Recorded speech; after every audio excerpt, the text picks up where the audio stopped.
Good afternoon and welcome to Super Sound Showcase, sponsored by Culture Fix here on FM 93.5 The Berg and WMBG AM 740. I'm your host, Robert Hodge, and today I am joined by my friend Carl Olson. And Carl is Hello. How are you? I was like, who's talking? I didn't hear you yet. So Carl is an extraordinary pianist, and being a pianist myself, that makes me a pretty hard critic on pianists. So when I come on and I say that you're amazing, that means something, because I don't give that very lightly. And he can just to spite you, I'm not going to play well. Just that would be very funny, actually. But you know what? You are Thank you very dazzling much. with what you do. And Carl embraces multiple styles of pianists, which is one thing that I really admire about you. And he's got an astounding ear, so he can hear somebody do something, and much to my chagrin, he can steal your tricks if you're not careful. If you let him see what you're doing, it's a bad idea, because he's good at that. But he is also, fortunately, that ability lends itself well, because he is able to salvage some of the disappearing things. And I love that you love old music and you go digging and you'll come up with I love it. You come up with Fats Waller and all kinds of standards that people are forgetting to play these songs. And Carl is able to do stride piano and things that really are skills that sadly are leaving us. So where do you get that intellectual curiosity with the music? Because it's powerful.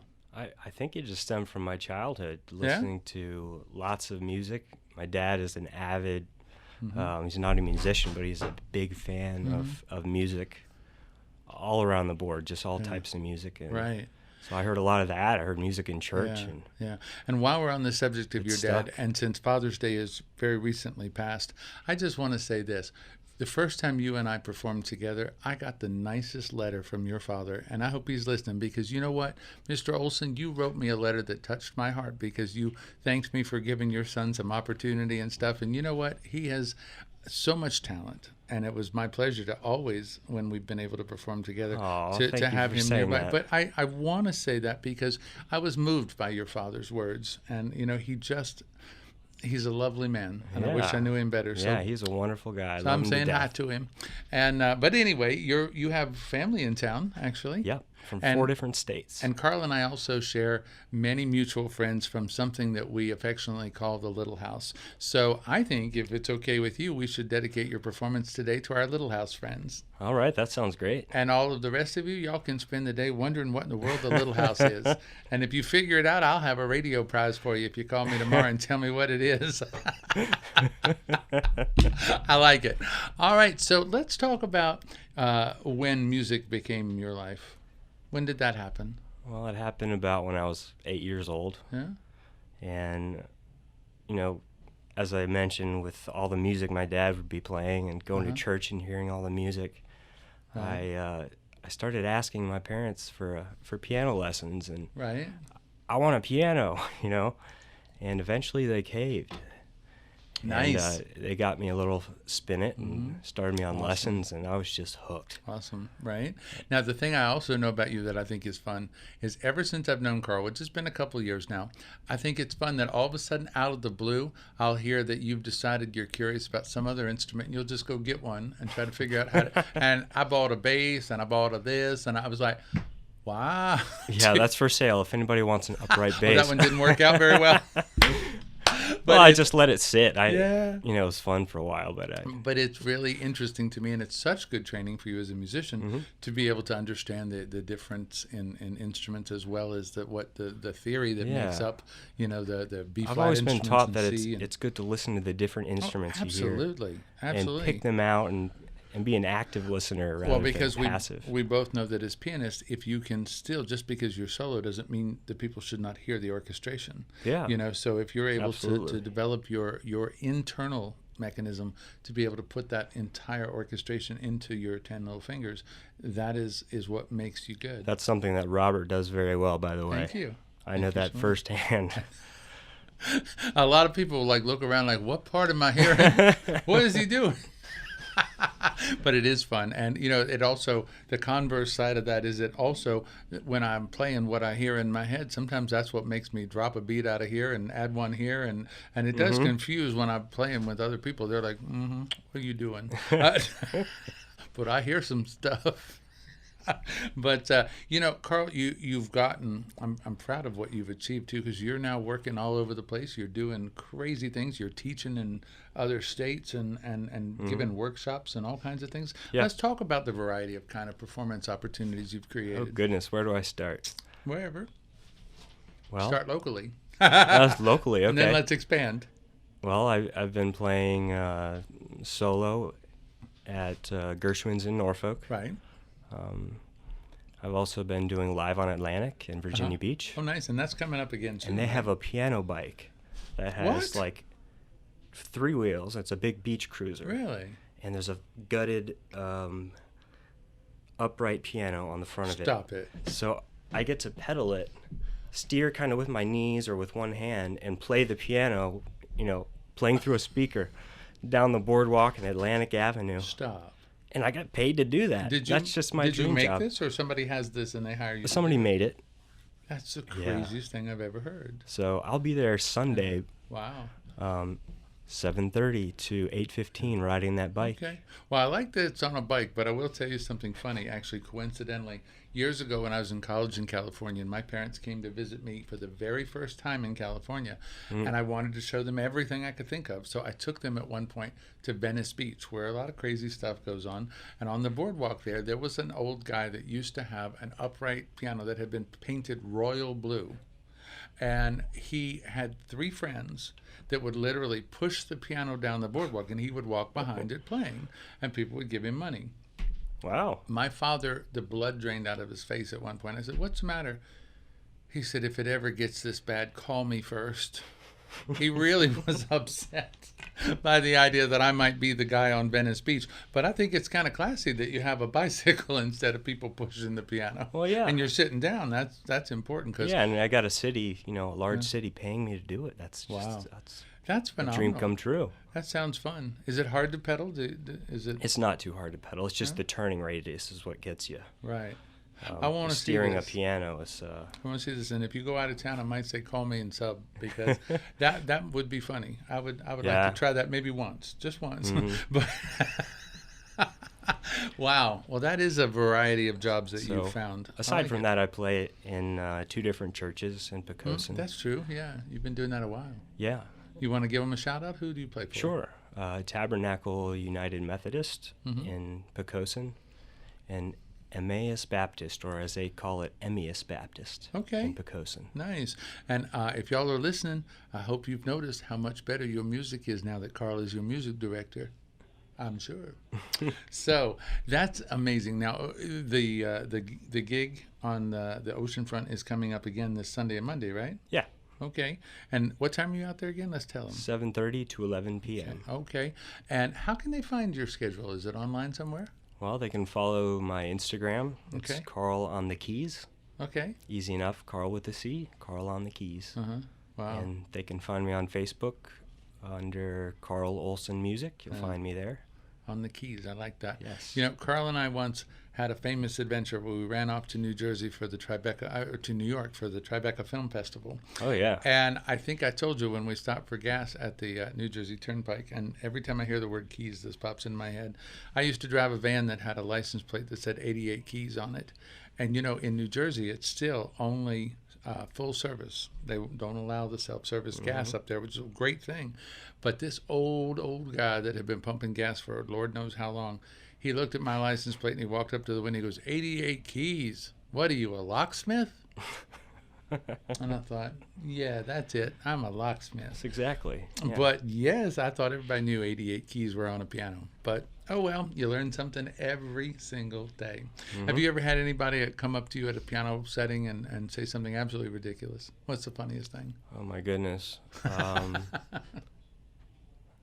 Sometimes I'll have, people that are a little, inebriated try and come Right. sit next to me at the piano. and That's always fun, isn't it? I'm always like, don't touch me. And it's usually and- when it's the smallest bench you've Can ever you sat play? Can you play some Britney Spears? on. Oh no, really? I'm like, no, this place is. Oops, I did it again. I don't want to lose my job. Oh, right. I usually tell people like that, I'm like, oh my gosh, did you just get here? I just played a 6-song medley of their hits. I did use one of your jokes one time. What? No somebody asked me, how long have you been playing? It's my favorite. And this is wonderful. Robert's such a funny guy. I said, I just started a few months ago, actually. And I just kind of sat down one day at a piano and just kind of, it came to me. And I just kind of figured out how to do it. And here I am. And so then I take a bathroom break. Yeah. And then come back with this person kind of They sitting try. down, They like, try, you know, don't they? with It's wonder funny. in their eyes, and then they play the piano, and then they're just like, oh, I don't have it. It passed you over. It skipped a generation. But you know, the funny thing is, I also love my variation of that. I love when people say, how long have you been playing? I'm like, since 6 o'clock. Like, no, I meant in your life. I'm like, oh, okay. But yeah, that's my favorite question. Oh, that's when people good. come up with that. It's very funny. When people ask me now, I say long enough for my piano skills to be able to drink. So it's that's good. 21 years now. That is pretty good. I like that. All right. Well, listen, if you are not aware of this, we are on social media. You can find us on our Facebook page for WMBG Radio, and we're going to go to a commercial break. But the good thing is we don't take commercials on the Facebook page. So if you tune in, you can see what's going on in this 3.5-minute segment where Carl and I are getting ready for him to perform and give you some great music. And you can tune in. And if you are only on the radio, we're going to give you some messages from our sponsors. You're listening to Super Sound Showcase on FM 93.5 The Berg and WMBG AM 740. I'm your host, Robert Hodge, and we are sponsored solely by Culture Fix, and we are indebted to them for bringing this live music performance into your home every Thursday at 3:15. So we'll be right back. All right, and here we are back for more of Super Sound Showcase, sponsored by Culture Fix on FM 93.5 The Berg and WMBG AM 740.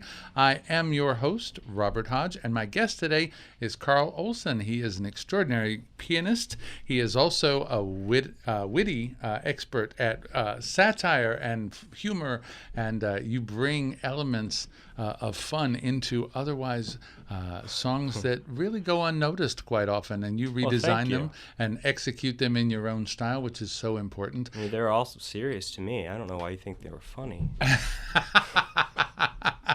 Well, maybe I'm underestimating the power of your abilities because, you know, you do amp it up quite often, and you know, if you are a lover of people who use their intellect and their wit to make music entertaining, this is a good person for you to go see.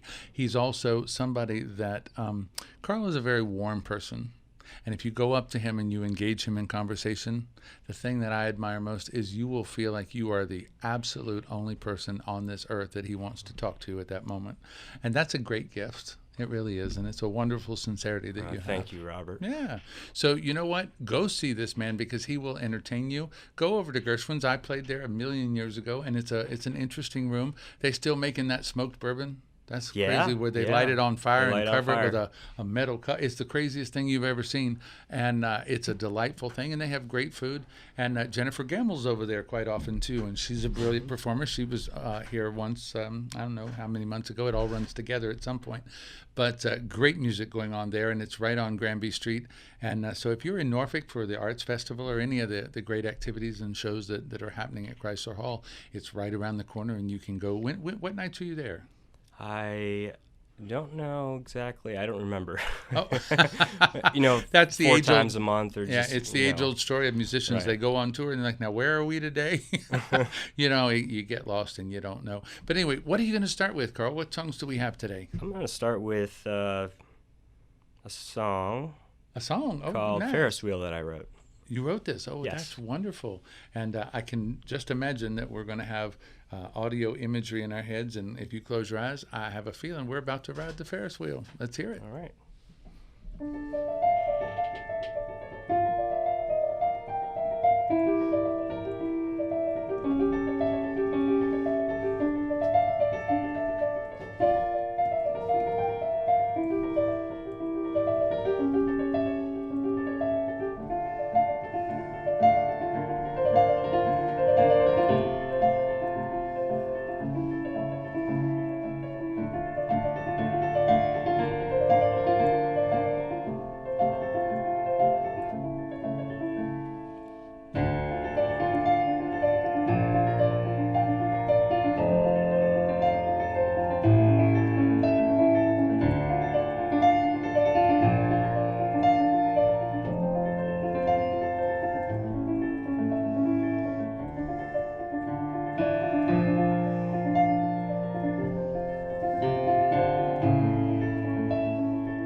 like that very much. And I'll tell you specifically why I like it. Because you know what? It is, I predicted that we were going to have audio imagery going on in our heads. And let me tell you what I hear. There are very distinct elements of the movement of the Ferris wheel you hear when you're trying to create that action. But then it gets to a point where I can picture the view, and I pictured the sensation of wind and what you're seeing once you're up at the top of that Ferris wheel. But then there were like exit pauses when the ride is over and it stops to let one car out. I could hear some of that in there. And then even the aftermath of the ride where you've just really had an exhilarating time and you're walking away still affected by it. That's very good because I got all of that out of that. Thank you very much. Yeah. Did you know you put any of that in there? Of course. I had a feeling. But yeah, I really felt all of those elements of the Ferris wheel. So that's beautifully done. Have you recorded it? I have, yes. Awesome. And is there a record? I have CDs for sale if you come see me at any of my shows. So you're not going to let me have one today? I got to actually go to see you somewhere? I'll give you one. For you, Robert, yes. That was a catch. You got to come to the show. All right. Well, that's great. What's the next song? I love that one. All right. I am going to switch it up. I'm going to play a cover by the Chordettes. Okay.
All right, an unpredictable ending to a wonderful hit song, Mr. Sandman. I like that. That's really cool, actually. It was grooving, and you heard the influences that I'm talking about, where he can take that old-timey music I love and old-timey spin it music. backwards. It's wonderful. Yeah, that's really a nice arrangement, and I know you did it yourself because I've never heard it that way. Yeah, I make all my own arrangements. Arrangements? Yeah. What else you got? Arrangements. All right. What else you got? Oh, I've got plenty of stuff.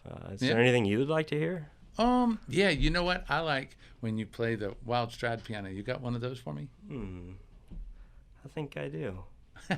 Awesome. Do it.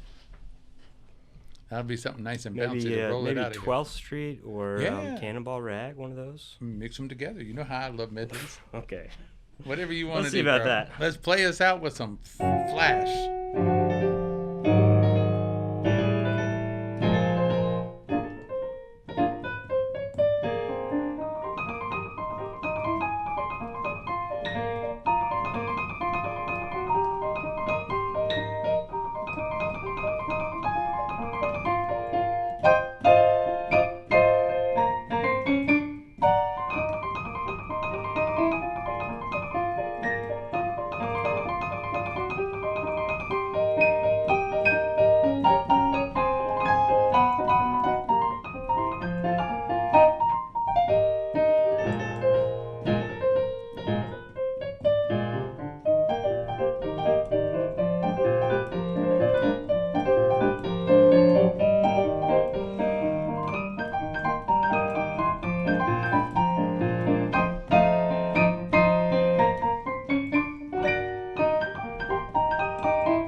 I'm so sorry we don't have an audience to scream and shout for that. That was brilliant and a wonderful mashup and a great arrangement. And I got to tell you, this is your chance. If you were born too late and you did not to go out and hear live music in the ragtime age, if you were not in the nightclubs in 1918 and you are wondering what that experience was like, Carl can bring it back. He can give you the essence of it in a modern day setting with a modern day show. But you know what? He just jumps back and forth between these styles. And I'm so happy that you keep things like this alive because it's brilliant. And I don't know if I've ever told you the story, but the first time I ever played in Las Vegas for Liberace's club out there, I had a lady come up and she said, "I love ragtime music. What do you have?" And I was like, oh my word, there were so many songs that jumped into my head, but it's such an uncommon request. I thought, I don't know which one to pull out. So later when I told him that, you know what he said to me? He goes, if you ever are at a loss for which song of a style to pick, he goes, pick them all, put them together in a medley, and play them as fast as humanly possible. Yes. And I've often taken that advice, and it always works. And your mashup of those two, man, that was brilliant. And it was moving right along. I don't think I've ever done that mashup. I'm sure. It's your idea. Well, I'm sure. And honest to God, I loved it because, you know what, you think on your feet, and that is the mark of a great performer. And when you're present in the music, the audience is too, and they will never turn away from it as long as you're having fun with it. And that was fascinating. It was absolutely captivating, and that's what I love about seeing thank you so live. much, Robert, and thank you very much for having me. Absolutely. It's my pleasure. And we're going to do this again. This is not the last time. And go see Carl Olson and tell him that you heard him on Super Sound Showcase here on FM 93.5 The Bergen, WMBG AM 740. I thank our friends at Culture Fix, our sponsors, to Steve and to Jen and to Shirley. Thank you so much for bringing this music to the public and allowing us the chance to perform with live artists and support local music every week as we do. But thank you also to the people that tune in every Thursday religiously, because honestly, we wouldn't have a reason to do this if you weren't here on the other side of the radio, anxiously awaiting the artists that I bring to you. And you know, Carl, it's important for artists to have a chance, especially when you're writing music. It needs to be showcased somewhere other than in your living room. And even in a nightclub, it's not as effective. So I love using the radio to make it accessible, to make your music go out there to the audience through the airwaves. And thank you all for being there to receive it. And please support local music and support Carl Olson. I'm sorry, I almost stumbled. Hey, and we go back to the music you love now. This is Olivia Newton-John with Let's Get Physical.